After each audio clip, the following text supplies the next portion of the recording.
Berita-berita tentang bencana belakangan ini makin marak. Terjadi begitu banyak bertubi-tubi dan memang kedengarannya begitu mengerikan. Dan kabar tentang bencana yang memang membuat hati nelangsa, membuat gelisah, resah, takut, dan sampai-sampai ada berita yang menyertainya untuk kita bersiap-siap berjaga-jaga, untuk sewaktu-waktu harus mengungsi dari tempat tinggal kita bila bencana itu datang. Karena memang bencana alam yang tak diduga-duga itu tiba begitu rupa. Entah gempa bumi, tanah longsor, banjir, dan ini terjadi berurutan, juga dalam waktu yang berdekatan. Bagaimana bisa itu semua tidak membuat kita gelisah? Namun satu pertanyaan yang sering diungkapkan saat bencana terjadi adalah mengapa itu terjadi? Dan kalau pertanyaan mengapa itu berarti bicara alasan. Ada apa di balik bencana itu? Apakah di balik itu ada upaya kejahatan dari pihak-pihak tertentu? Atau manipulasi berita yang membuat orang lain menjadi cemas dan merasa diteror oleh berita itu? Dan mencari-cari alasan dari sebuah bencana memang tidak mudah. Tetapi sebagai orang percaya yang meyakini dan mengimani bahwa Tuhan memegang kendali atas segalanya, kita sebenarnya dipanggil untuk melihat rencana Tuhan di balik bencana. Sehingga sebagaimana judul dari renungan kita hari ini, berencana atau rencana, mau mengajak kita untuk melihat bagaimana caranya kita memandang ada rencana Tuhan di balik bencana yang terjadi. Saya Nikolas Kurniawan menemani di dalam Sabda Tuhan hari ini dari kitab Yehezkiel pasal 7 ayat 5, ayat 7 dan ayat 26 sampai 27. Beginilah firman Tuhan Allah, lihat bencana demi bencana akan datang. Malapetaka datang atasmu, hai penduduk negeri. Waktunya datang, saatnya tiba. Hari huru-hara bukan tempik sorak di atas gunung-gunung. Bencana demi bencana akan datang. Kabar demi kabar akan tersiar. Mereka akan menginginkan suatu penglihatan dari nabi, pengajaran hilang lenyap dari imam, dan nasihat dari tua-tua. Raja akan berkabung dan pemimpin akan diliputi kekagetan, dan tangan seluruh penduduk negeri itu menjadi lemas ketakutan. Aku akan perbuat terhadap mereka selaras dengan tingkah lakunya, dan aku akan menghakimi mereka selaras dengan cara mereka menghakimi. Dan mereka akan mengetahui bahwa akulah Tuhan.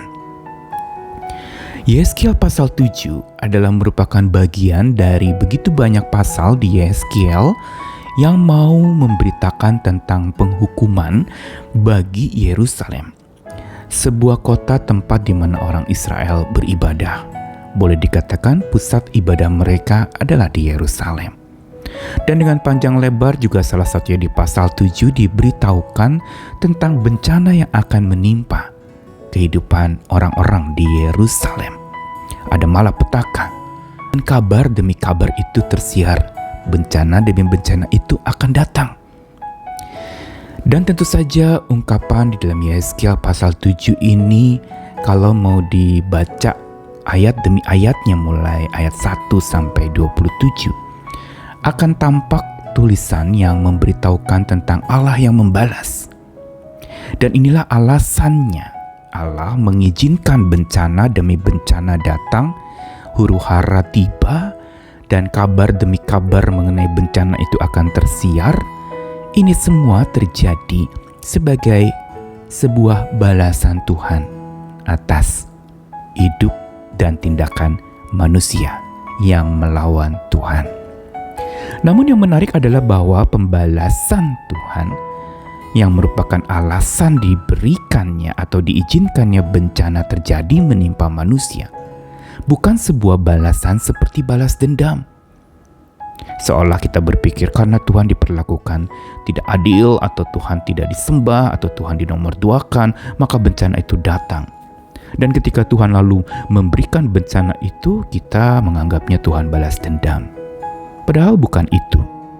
Balasan Tuhan kepada manusia atau orang-orang Yerusalem pada waktu itu yang menjauhi Tuhan sesungguhnya bukan balas dendam karena Tuhan tidak dipedulikan, tetapi merupakan sebuah wujud lain dari belas kasih Tuhan yang menegur dengan sangat keras, dan tujuannya membalas apa yang manusia lakukan itu dengan belas kasih Tuhan agar mereka akan mengetahui bahwa akulah Tuhan. Yaitu Tuhan yang punya alasan ketika bencana itu diizinkan terjadi. Alasannya untuk sebuah pembalasan, tapi pembalasannya berlandaskan belas kasihan kepada manusia agar manusia kembali kepada Tuhan. Jadi ujungnya bukan sebuah penghancuran atau pembinasaan karena Tuhan murka, tetapi justru supaya dengan teguran Tuhan yang keras itu lewat bencana dan lewat berbagai macam malapetaka, Tuhan ingin supaya mereka mengetahui Dialah Tuhan. Mengetahui di sini berarti mengenal secara mendalam. Mengetahui di sini berarti punya hubungan yang kuat dan mendalam. Inilah sebenarnya rencana di balik segala bencana yang terjadi. Namun untuk melihat rencana Tuhan di balik segala bencana yang terjadi memang tidak terjadi otomatis dan tidak mudah kita melihat dengan akal sehat kita semata. Tapi justru diperlukan mata iman yang penuh bijaksana. Dan inilah yang sebenarnya dikejar oleh Tuhan lewat surat atau kitab Nabi Yehezkiel ini kepada orang-orang yang memberontak kepada Tuhan. Mereka perlu mata iman yang penuh bijaksana melihat segala bencana demi bencana. Bukan dipakai itu untuk saling menyalahkan dan mencari kambing hitam siapa penyebabnya, atau mungkin ada orang yang tidak senang dan melakukan balas dendam, atau mungkin mereka mempersalahkan Tuhan yang dianggap membalas dendam akan perbuatan manusia yang jahat. Perlu mata iman yang penuh bijaksana dalam melihat bahwa tidak selamanya bencana itu terjadi karena memang itu sebuah ulah manusia. Ada yang memang karena ulah manusia, tetapi bisa jadi justru itu merupakan tindakan Allah yang berencana mengembalikan manusia kepada Tuhan. Dan yang kedua, untuk kita bisa melihat rencana Tuhan di balik bencana, diperlukan hati yang penuh harap tanpa sirna. Kalau hati yang dipenuhi pengharapan, maka setiap bencana itu kita lihat hanya sebagai batu loncatan untuk ujungnya ada sebuah penyelesaian dari sebuah persoalan. Untuk akhirnya nanti ada sebuah akhir yang membahagiakan, bukan membahayakan atau membinasakan. Ini hati yang penuh harap, yang tidak pernah sirna. Bukankah kitab suci juga mengatakan di Yesaya bahwa orang yang menanti-nantikan Tuhan akan dibarui kekuatannya. Orang yang berharap kepada Tuhan tidak akan pernah menjadi lemah dalam hidupnya. Dan yang ketiga, untuk melihat rencana Tuhan di balik setiap bencana yang terjadi, kita perlu jiwa yang penuh cinta, yang membahana begitu rupa. Kalau jiwa dipenuhi oleh cinta, kita tidak akan salah sangka kepada tindakan Tuhan. Kita tidak akan mudah curiga dan penuh kebencian menjadi marah kepada Tuhan, menjadi marah pada keadaan, menjadi marah kepada diri sendiri, atau menjadi marah kepada alam. Tidak, karena jiwa penuh cinta. Dan karena cinta itu membahana dengan luar biasa dan sangat perkasa, maka jiwa yang penuh cinta akan melihat bencana justru menjadi cara tegur Tuhan untuk supaya seseorang bisa hidup kembali dalam cinta yang benar, hidup di dalam kasih Tuhan, dan punya hubungan yang dekat dengan Tuhan, hubungan karib yang penuh cinta kasih. Karenanya mari kita belajar untuk melihat atau mendengar segala rencana Tuhan di balik segala bencana yang terjadikan. Dan untuk itu perlu mata iman yang penuh bijaksana, hati penuh harap tanpa sirna, dan jiwa penuh cinta yang selalu membahana. Selamat mencari dan menemukan rencana Tuhan di balik segala bencana yang terjadi, sambil berharap terus Tuhan akan berkarya untuk pemulihan satu komunitas, pemulihan setiap pribadi, dan pemulihan kita semua. Tuhan mengasihi kita sekalian.